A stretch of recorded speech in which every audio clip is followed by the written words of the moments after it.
you, Sir Ray. Mayong hapon lahat. Afternoon everyone. Regarding oxyacetylene, building and cutting torch, no? So itong equipment natin, normally talaga nakikita natin ito sa mga construction site, no? So parang normal na ito na na-observe natin doon sa working area. Pero iilan yung nakaka-appreciate o nakakaintindi kung gaano ka-hazardous itong equipment na ito. Kasi nga, masyado na siyang normal na nakikita natin sa paligid. So isip natin wala siyang hazard na binibigay doon sa working area natin, no? But yun nga, yung hot works, yung welding at saka cutting gamit yung oxygen acetylene is very dangerous, kaya nasa high risk level siya. So most of the time, ma-observe natin nandun lang sa site, naka-store itong equipment. So para lang siyang inosenteng bagay na nandun, naka-store, nakatayo lang doon, na hindi mo iisipin na delikado unless aware ka kung anong hazard yung na-possess niya doon sa working area, kung hindi tama yung paggamit or pag-handle ng materials, no? So sa demonstration namin ngayon, i-explain namin bakit delikado, bakit required yung mga safety procedure at anong mga safety steps na kailangan natin gawin para ma-mitigate yung mga hazards na yun while using oxygen acetylene compressed cylinders during welding and cutting. So without further ado, mag-proceed na tayo sa demonstration. So una namin i-discuss yung hazard, no? After that, mayroon kaming kailangan sa mga welder natin para mag-participate regarding sa paggamit ng oxyacetylene. So first sa mga hazard is yung palagi namin sinasabi na i-check, no? Prior to work, kailangan. After giving the permit, PTW, so yung welder, yung competent person, no? Yung competent person, hindi si safety officer. Sino yung competent person? Siyempre yung welder. Kasi sila yung maalam doon sa equipment.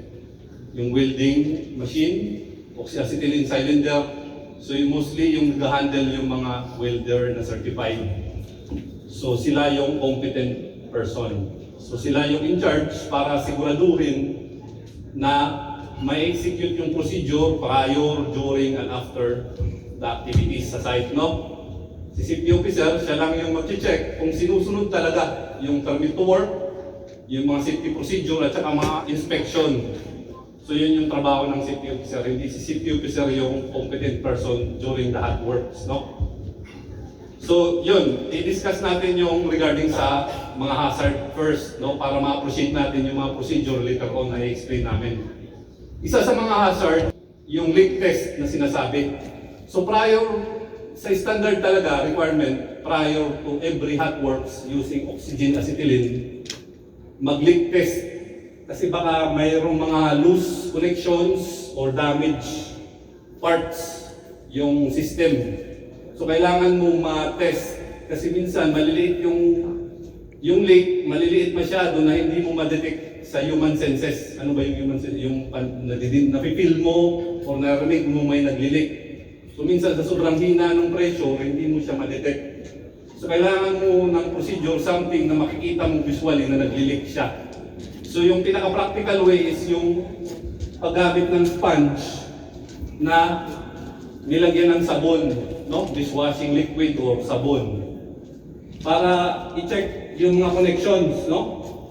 Kung gano'n, no? Tingnan mo, bubula siya, di ba? Pag sine-check mo siya, kung may leak yan, bubula.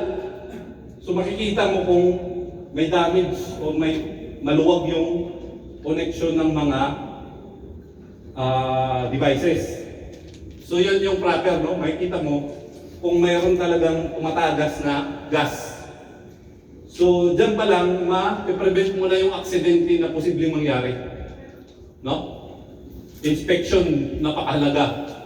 Yun yung minsan binabypass, nag-shortcut kasi gusto kagad magtrabaho doon sa site, hindi na chinecheck yung equipment kung may nag-leak na gas. So yun yung isa sa mga hazard, yung leak, which is can lead to fire, explosion, no?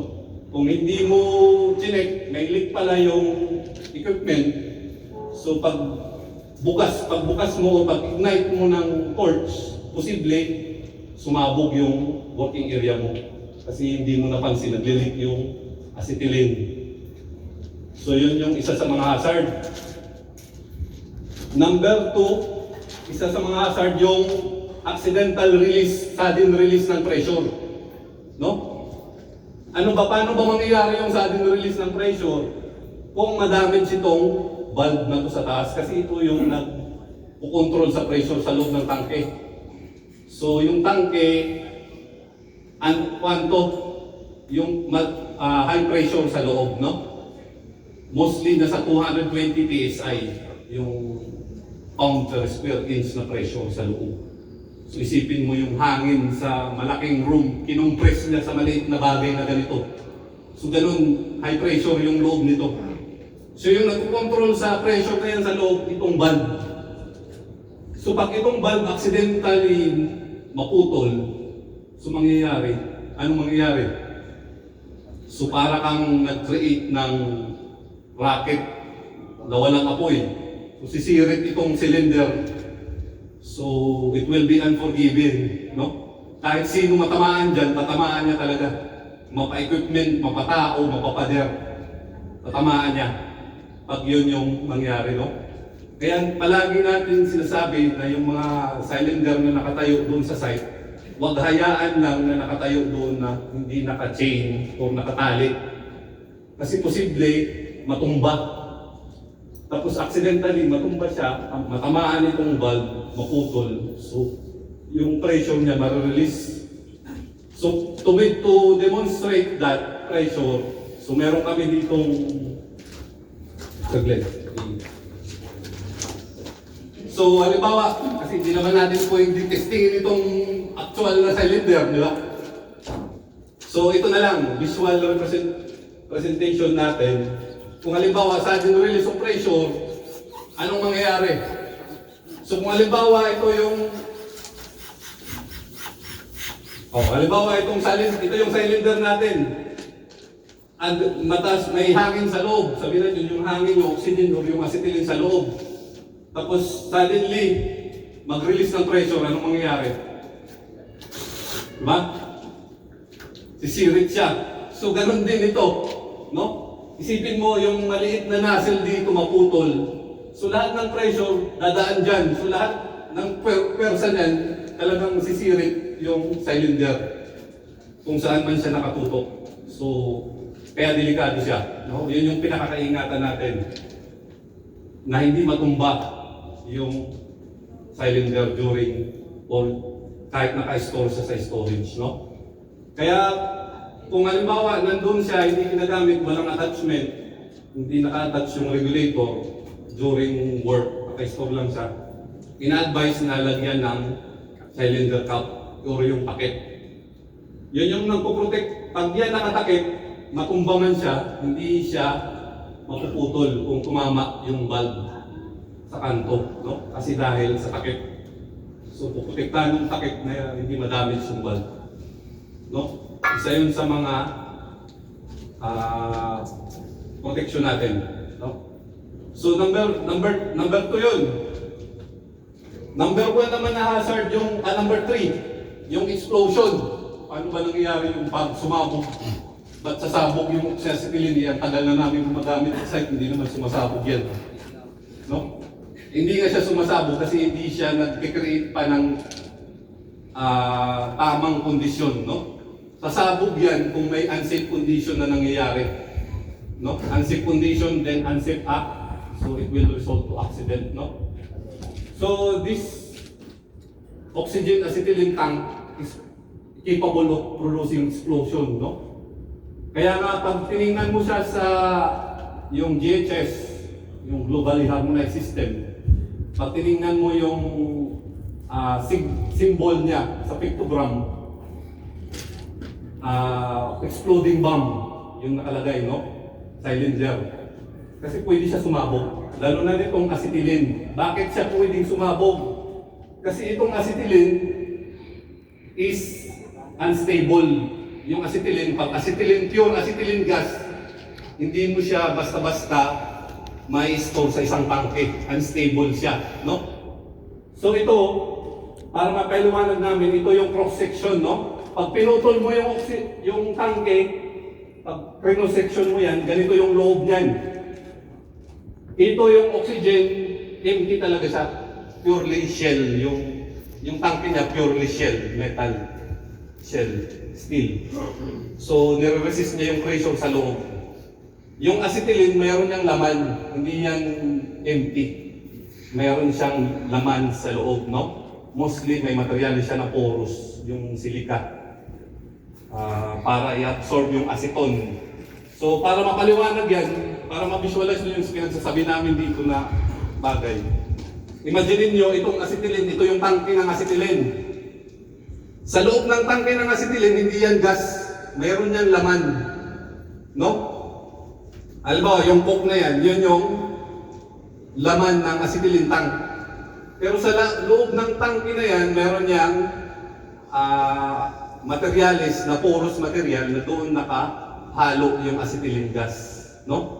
Kasi yung acetylene unstable siya, kaya nga may pressure gauge tayo. Kasi once hindi sa alam ng mga welder to yung pressure ng acetylene hindi ka dapat lumampas ng 15 PSI. Kasi bakit? Hanggang 15 PSI lang. Kasi yung acetylene gas unstable siya, no? Pag lumagpas siya ng 15 PSI, ano ba yung 15 PSI? Yung pressure ng atmosphere, itong pressure na nandito tayo ngayon, no? So, yung pressure nitong tinatayuan natin, 1 atmosphere is 14.67, no? Halos 15 PSI din. So, yung acetylene, unstable siya sa open air. So, ano bang ibig sabihin nun? Safety, but pinapagawanan mo pa yun. So, ibig sabihin, pag nag-leak yung acetylene gas, kahit walang ignition, pwede siya sumabog. Pag nasa open air siya, pag mainit, pwede siya sumabog kahit hindi mo siya sindihan. So kaya yung regulator, nakasit lang yan sa 15 hindi mga 10 PSI lang. Kasi pag umabot siya ng 15 PSI, kahit hindi mo pa sindihan yan, mag-i-ignite siya, pwede siya sumabog. So delikado talaga, di ba? So balik tayo doon sa demonstration ko. Halimbawa, ito na yung tangke ng acetylene, di ba?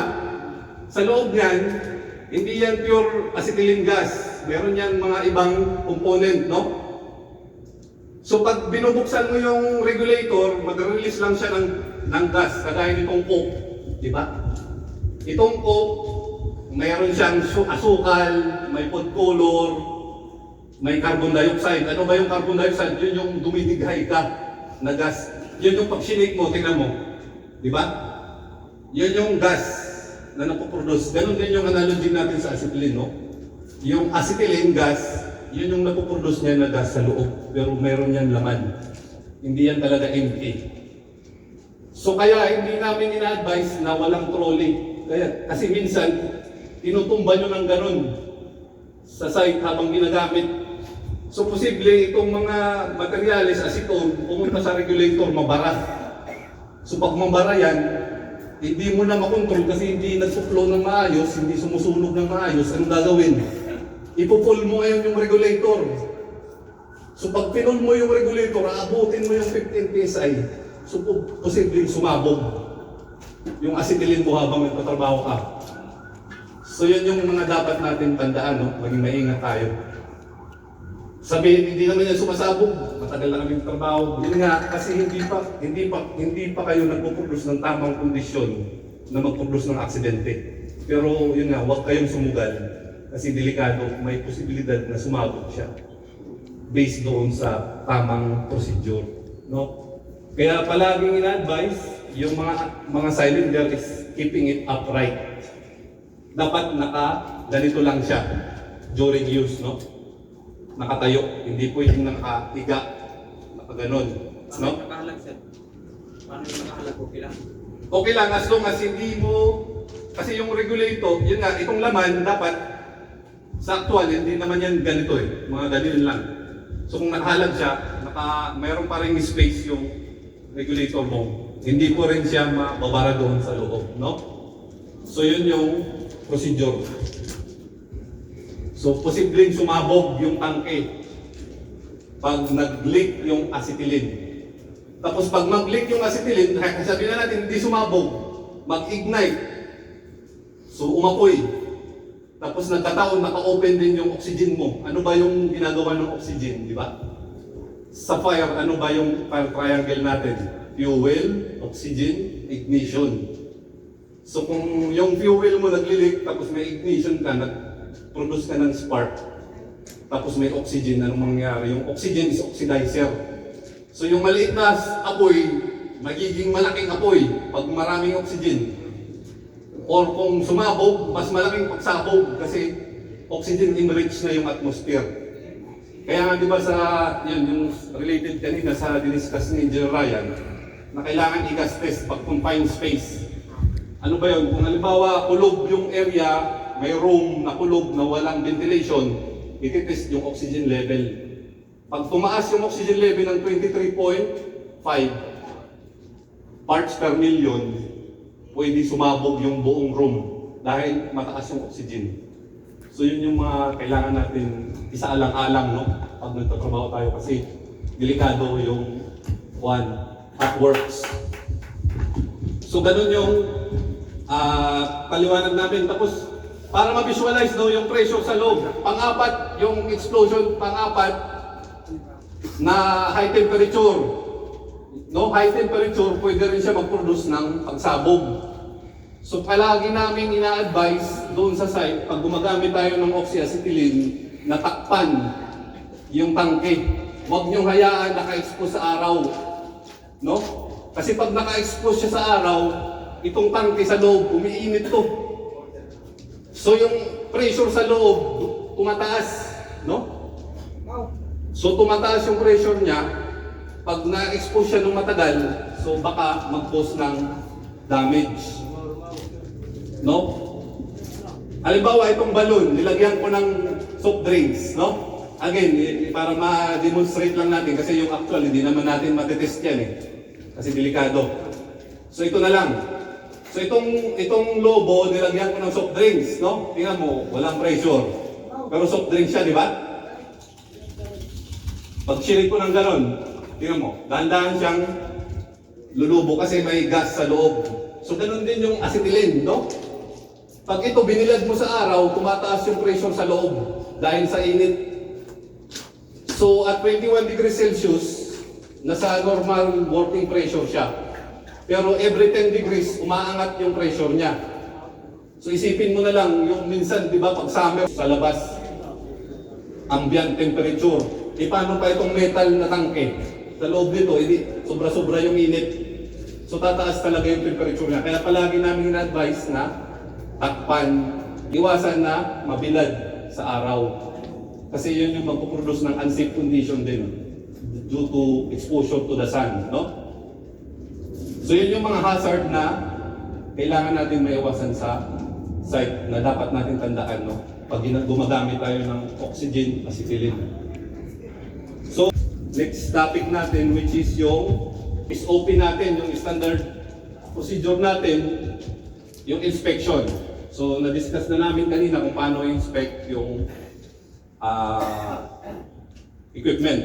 Pero, i-elaborate pa namin further yung after ng work, no? Pagkatapos ng trabaho, wag lang natin to iiwan doon sa site na nakatiwangwang, no? So again, yung competent person, kailangan maging responsable doon sa mga equipment, no? So kailangan i-keep ng maayos, i-store, takpan, tapos i-check kung walang damage. Kasi para bukas, yung gagamit, or ikaw din yung gagamit, alam mong safe yung equipment na walang magpupus ng aksidente. Tapos yung housekeeping, di ba? Yung mga paligid, yung mga pinagputulan ng bakal, yung mga slab, kasi mainit pa. So during summer, baka mag-produce ng apoy o magkaroon ng sunog doon sa site. So kailangan linisin, mag-housekeeping tayo. So yun yung SOP ng during hot works. Mga safety devices, so yun. So yung kanina, na-discuss natin yung hazard. Ngayon naman, yung mga safety devices natin na ini-impose natin sa site. Ano ba yung mga safety devices? Number one, yung regulator. Di ba? So anong ginagampanan ng regulator? Dinis kasi kanina yung hazard. Anong ginagampanan ng regulator? Para ma-maintain yung pressure. Kasi meron tayong sinusunod na tamang pressure dito. Hindi lang to basta i-open mo na lang dyan para gumana lang. So yung acetylene dapat hindi ka lumagpas ng 15 PSI or else sasabog yung area mo. Yung oxygen, as much as possible, nasa 15 PSI din. O depende sa timpla kung anong gagamitin mo, pagpuputol ba, pag-welding. So yun yung purpose ng regulator. Number 2, yung flashback arrestor. Di ba? Itong device. So, pinapaliwanag namin itong arrestor na to. So, the word itself, flashback arrestor, no? So, yung flashback, yung apoy na galing sa torch. So, i-make sure niya na hindi papasok sa tangke. No? Posible ba pumasok sa tangke? Posible. Kasi kung halimbawa, yung pressure niya, di ba itong fuel, posible yan pumasok dito sa nozzle. Papunta doon sa hose, pasok dito sa regulator, pasok doon sa loob ng tangke. Lalo na kung paubos na yung laman. No? So, yun yung delikado doon. Pag pumasok yung spark doon sa loob, so posibleng sumabog o mag-produce ng apoy yung acetylene. No? So, yung ginagawa ng flashback arrestor, so hindi, yung spark pag pumasok dyan, hindi siya papasok doon sa loob ng tangke, dito lang siya. So hindi siya, kung sumabog man itong hose, hanggang dyan lang. Hindi madadama yung tangke mo. Yun yung ginagampanan ng flashback arrestor. No? Yun yung mga safety devices natin. So, mahalaga yan kasi kahit na makalimutan ng worker o sa sobrang pagmamadali o hindi siya well-informed, hindi pa rin siya ma-aksidente. Kasi may mga safety devices tayo na naka-install na doon sa equipment, no? Tapos itong trolley, itong inosenteng trolley na to, mahalaga rin yung nung ginagampanan niya para i-keep yung working area na safe, no? Malaki yung ginagampanan ng trolley kasi yan yung nag-stabilize doon sa mga tangke na hindi matumba. Tapos, pinapadali yung movement ng equipment kung pwede mo siyang dalhin, ilipat-lipat na hindi mo kailangan buhatin yung mabigat na tangke. So, malaki yung gamit nitong trolley na to. Yun yung number 3 na device, na safety device natin. Number 4, itong mga cup, no? Mga takip. So yun nga, para protektahan yung nozzle, yung valve na hindi maputol at saka ma-release yung pressure. Tapos itong takip na to, ano ba to? Ito yung fire blanket. So itong fire blanket na to, hindi lang to basta takip dyan sa kuwan niya, sa tangke niya. Ito, yung materialis na to is fire resistant, no? Hindi ito basta-basta nasusunog, basta-basta natunaw. Kasi yung purpose nito, in case may flashback o magliyab itong area na to, pwede mo siya takpan para hindi siya lumiyab masyado. At saka ma-off mo yung bulb. Yun yung purpose ng fire blanket. Tapos yung last natin na safety device is yung fire extinguisher. No? So yun yung last line of defense natin. So kung may sunog na, at saka hindi natin malapitan yung tangke para i-off yung bulb, tirahin na natin ng fire extinguisher, no? So nag-train na tayo regarding sa patamang paggagamit ng fire extinguisher during small fires, no? Pero kung ito lumiliyab na at saka sasabog na, so wag ka nang no? I-secure mo na yung sarili mo, dumistansya ka ng malayo kasi baka sumabog yung tangke. So yun yung procedure natin, no? Tsaka humingi ng tulong if ever mayroong aksidente na gano'n. So yun yung safety procedure natin. So ano naman yung sino yung pwedeng magbigay ng mga unsafe act mga unsafe practices sa site na ginagawa ng mga workers o kahit sino man na gumagamit nitong oxyacetylene. Sino yung pwede mag-participate? Yung welder natin. Unsafe act. Ano ba yung unsafe act? Yung mga hindi safe na ginagawa ng mga worker sa trabaho pag ginagamit yung oxygen acetylene sa torch. Walang gloves.